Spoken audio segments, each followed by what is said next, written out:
Welcome to this blooming city, presented by the White Plains Beautification. Today we have a very special guest, Richard Scaglio. Welcome.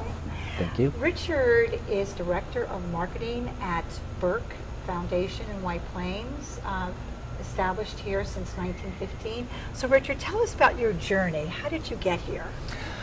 How did Burke get here? No, how did you How get did I here? get here? Okay. Well, I've worked in healthcare for about 15, 20 years. I've worked at other hospitals before. And so what I wanted to do was take my experience in marketing, public relations, and bring it to my community, which is Westchester. So I took a job here about 3 years ago. And one of the things that I do is to make sure people know about Burke, all of our services, as well as our beautiful campus. And you have an intense job. You have to cover everything and keep it up to date. So what are the services provided to the public? Okay. Well, we are an acute rehab hospital, meaning we offer the highest level of acuity for rehabilitation. So we get patients from all over Westchester, all over the country, and all over the world who come to us who have sustained a life-changing illness or injury. So we have patients that come who have a spinal cord injury, a brain injury, stroke, who have experienced multiple traumas, amputation, a variety of serious health issues. Once they're discharged from a hospital, their journey continues. And so we accept those patients and we work in very intensive rehabilitation programs to try to bring them back or as close to normal as possible. And you really are very successful at what you do. I mean, I've read extensively about this foundation. People come here, as you say, with actually life-threatening situations, right, but also changes their lives, and you actually allow them to change their lives through a very graceful plan. Right. You know, maybe saying setting up. Do you actually have setting up there? Oh, I know. We took a walk. Mm-hmm. You showed me a woman having another woman drive in a situation. Mm-hmm. What was that about? I forget. Well, we offer a variety of different programs, both inpatient, like I just explained, but we also have outpatient programs, including patients that really, programs that can really benefit the community, one of which is a driver evaluation program.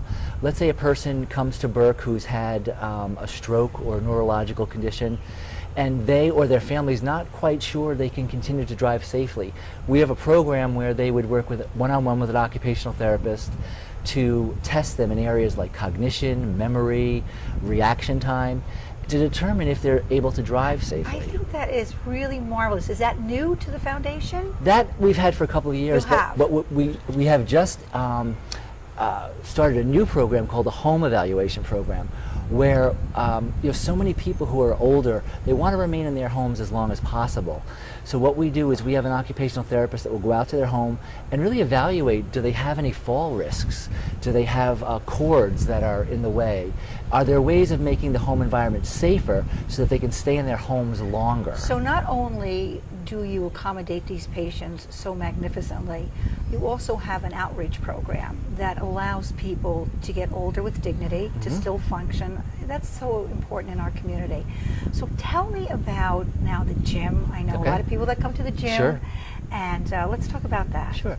Well, besides the other programs I mentioned, we have an adult fitness center here, right on campus, where people who are 40 and older can come, and it's like a regular gym, but there's a medical component in that they have to be evaluated by a physician and given clearance. And then what we do is we provide classes like Zumba, Tai Chi, Pilates, but all geared toward the mature adult. So it's a little bit different than a commercial gym where you have young guys, yes, and music blasting, and all yes, that. This is a much more, subdued environment. So basically, if, for instance, if someone had a heart attack and they mm-hmm, went to their doctor, would he plan a program, or would you come here present that? You would come here, and we have certified trainers that would put together a program geared specifically toward the patient. It's not a one-size-fits-all. Every patient, would come with their own goals. So it's a custom fit. Absolutely. Everything about Burke really is a custom fit. So when we took our walk, which mm-hmm, I loved, right, we covered the whole campus, mm-hmm, which is 65 acres. Right. But we also covered things that I never knew, mm-hmm, that you have a greenhouse, yes, that's a hands-on for patients, mm-hmm, which I find to be so magnificent. It really is, because rehabilitation very often is a time of rebirth. It's a time of change. When someone is faced with a life-changing illness or injury, very often getting back to those kind of basics is really important. People want to be able to garden. They want to do the things that they did before. And I think that the fact that growing something has such a symbolism of rebirth and renewal. Yes, and really I think that what's so magnificent about all of this is that you can go and then take that situation that you've learned, say that gardening, and you learn tips there. Right. And then you sell, I love that, you have an open house where you sell these plants? Patients can either bring their plants home, but very often, I think it's every so often, like twice a year, we have a sale where people from the community can come in and buy plants if they'd like, and that money goes to Burke, which is a nonprofit organization. And now we're going to get to the gardens. Okay. All right, now you have a new employee that's here just about a year, Tom Mitchell, who Right. is really doing a magnificent job. Right. I use that word magnificent because it's the only word that I really feel that really can echo what we do here. So tell us a little bit of what your future for the gardens. Well, we would like the gardens to always be, pristine. I think springtime is always the best time because we have our cherry blossoms in bloom. But we take pride in our gardens, and we ask people to come. Burke is an open campus. People from the community are welcome to come and explore, our 60-odd acres, much of which, is the same as it was when we opened in 1915. We have not, plotted it down and sold pieces. This is exactly what we had when we opened. So if someone's out for a walk, they can they get access through the gardens? Which way? Do they have to go through the main building? Or? They don't have to. They can come into any of the visitor parking and walk through the campuses. They can walk along our track. We have an 1/8 of a mile track. I love that. Yeah. Is that new? No, that's been there for quite a few years, and that's where we have our wheelchair games every September. It is. So do you find that it's populated later on in the day, or do you find that people are using it or just don't know about it? Well, I think a lot of people don't know that we have a track or that we are open to the public. I think people who have some sort of connection to Burke know, whether they've had a loved one or themselves had been here as a patient or joined one of our support groups or one of the other free programs that we have. But I think once people get here, they come back. So tell me now, I didn't know anything about the support groups. The support groups are for? Support groups that we offer are really open to the community. Anyone in the community who has experienced some sort of medical situation that would like to meet other people who are in a similar situation. So we have it for patients who have brain injury, stroke, osteoporosis, people who have had aphasia from stroke where they have difficulty speaking. These are all free programs that they can come here. So they assemble as a group? They come. And then you have a leader? Yep. We have various people from the community and also some Burke staff. They're all free of charge, and there's a list of them on our website at burke.org. So there are so many opportunities here for the public just to come. You have gardens, you have the track, you have the gym, which people really utilize, and it's in our community. And I think what we do is we hurriedly pass this building and not realize what it contributes to our community, number one, but also that all of these things are free of charge. Correct. And come and enjoy them. Correct. Tom, it's been Richard, it's been a marvelous pleasure. Keep up the good work. Thank you. I appreciate everything that this does for our community. Thank you very much. Thank you so much. Thank you. Joining us now is Tom Mitchell, Assistant Director of the Grounds here at Burke Foundation. Welcome, Tom. Thank you. I saw you when you were doing the work out in front. It was a hot, hot day. Yes. And I stopped, and everybody was just about melting. And I stopped and I said, would you love to do a shoot for the White Plains Beautification? And at that point, you're about to pass out. And you're like, I don't want to do anything. I just have to finish my gardens. So what was your journey that took you here, Tom? I started here last year in October.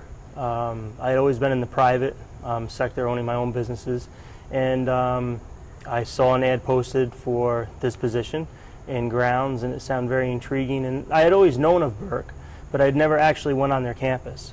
So a couple of days prior to interviewing, I came in, drove around, took a look at everything, and said, you know, this is probably something I really want to be a part of. But was it overwhelming? I mean, it's a huge campus with 65 acres. It is a huge campus, but if you segment it into smaller areas, it's a little bit manageable, and that's what we've been trying to do. So how many do you have employed under you? We have myself, 3 other full-time employees, and then we also have 1 summer help that comes in for seasonal. So that's a Summer lot for this. I mean, when you do, for instance, now I noticed that the gardens are beautiful as you approach the building. All the shrub roses are vibrant, everything, but that wasn't the way it was. That garden took that whole front. Would you say days? I mean, that's so much time is spent. Yeah, the one bed that you saw us that you're referring to that we were cleaning, we were probably there a good week and a half. Oh, so cleaning more that. than days. Yes. Weeks. Yeah. and then what do you, once you clear it out, do you add fertilizer? I mean, how do you prepare that? What you've witnessed us doing is we were actually going through cleaning everything, reestablishing the plants, trimming, taking out things that were dead and or dying, and basically just reestablishing to really get a baseline of what we have. And then from there, we'll go through and we'll start to enhance with seasonal color, seasonal interest, to enjoy all 4 seasons, just not, you know, June, not July, spring. when the roses are Well, in bloom. this building, I don't know if everyone knows, was started in 1913, completed in 1915. Correct. It's a marvelous building. I asked Richard before, you know, has it deteriorated? He said, it's like anything, you must keep up with the maintenance. Sure. But it's such a strong, well-built edifice. And that during World War II, it was a naval hospital. And what brought that about? There was a shift. I mean, you had the advance of technology during that time. Right. There was different at that time. In that time, there was different diseases and things that people were struggling with. And then during World War II, when you had the severe injuries, people were coming back and get rehabilitated for that. Right. And they didn't die. I mean, World War II, if you lost an arm, you would die. Once World War II came about, World War I. Right. Once World War II came about, the technology was so advanced Right, that well- you were able to save these people. Right. The technology advanced, our knowledge advanced, and that's really what the hospital was trying to capitalize on. Was they were taking a lot of people who were discharged from hospitals who weren't quite ready to go back to work, but were able to move along on their own. They would Yes. come here to finish their rehabilitation. So this is an acclaimed building that we really want to bring into the forefront of White Plains, that you do pass this on your way to work, on home, and you see that beautiful gold dome at night. But this building holds so much history for us, and we really want to spotlight this jewel. So now tell me about your training. How did you get to be this wonderful in this position? Well, as far as education, I have a degree in plant science and a degree in landscape architecture. As far as practical experience, Hands-on. hands-on, Dig it in the dirt. I have always been involved in landscaping, from simple summer jobs in high school to now my professional So, career. you know, just to build on that a little bit, Tom, when you start doing the gardens, when Mm-hmm. you take a garden that's overrun and there's potential there, I mean, there is something that you can save, do you have the ability to say, this is what I want to do with this garden, or do you have to go through different checkpoints? Well, that's kind of where we're at now. What you saw us doing in the front, we're basically just finishing that up, just reestablishing what was existing here. And then small pockets, yeah, we'll move things, we'll cut things out, you know, move things as we see need fit. Take example, the courtyard here. Like Richard had mentioned, it really hasn't changed very much.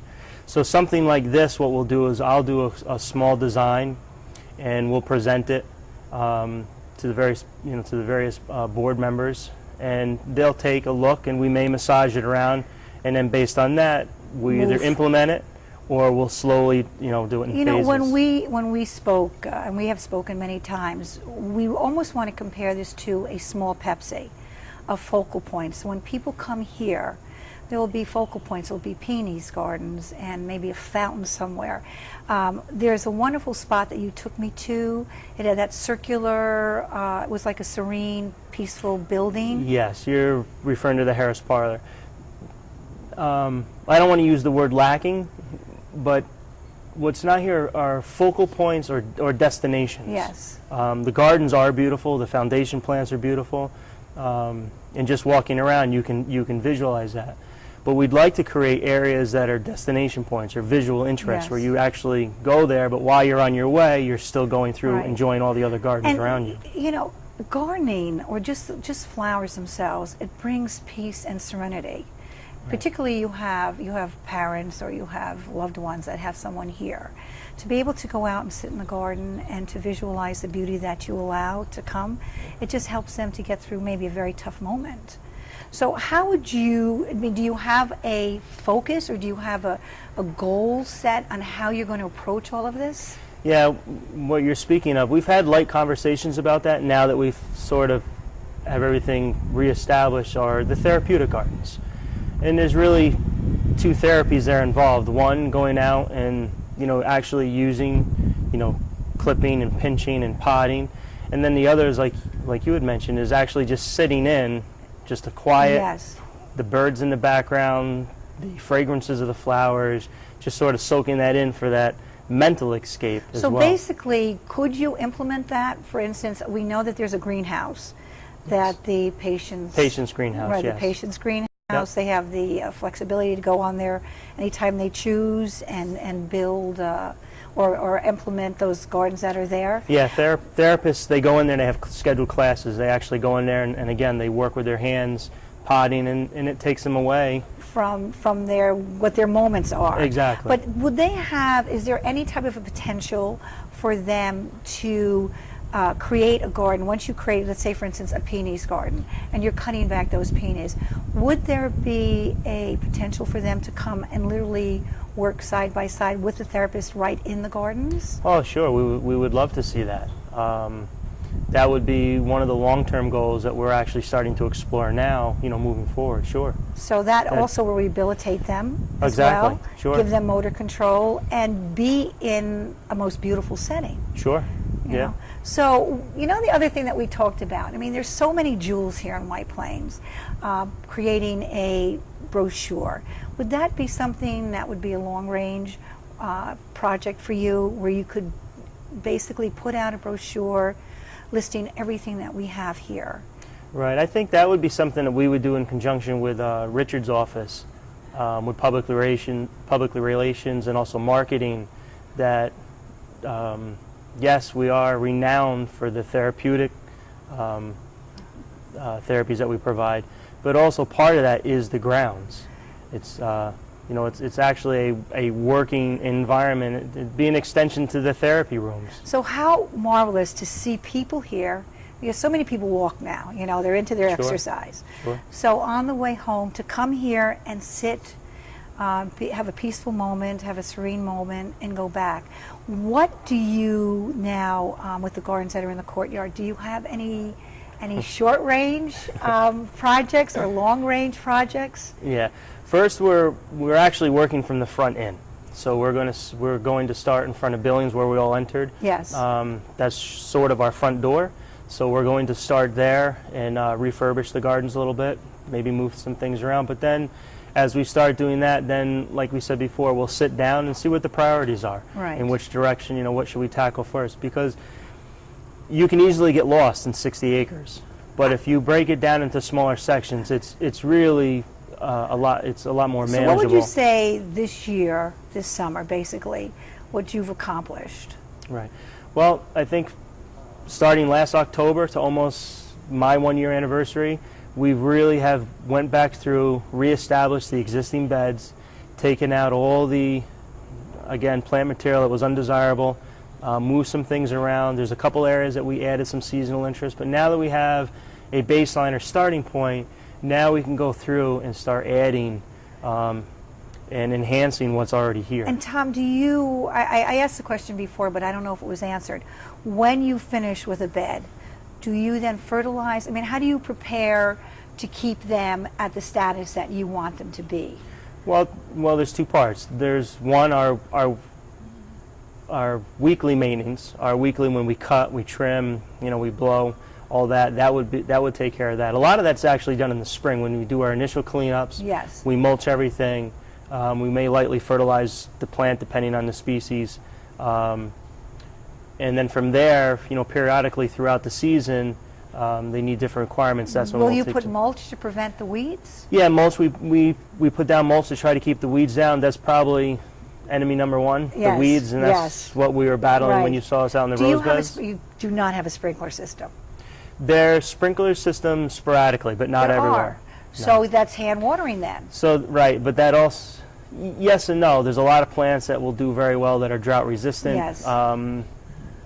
We want to have it look beautiful, but we don't want to have exotics that take so much No, time. no. Right. I mean, almost want it. Would you, just off the top of my head now, how marvelous to have a Native American bed that would Right, be, indigenous to Yes. what we knew, Right.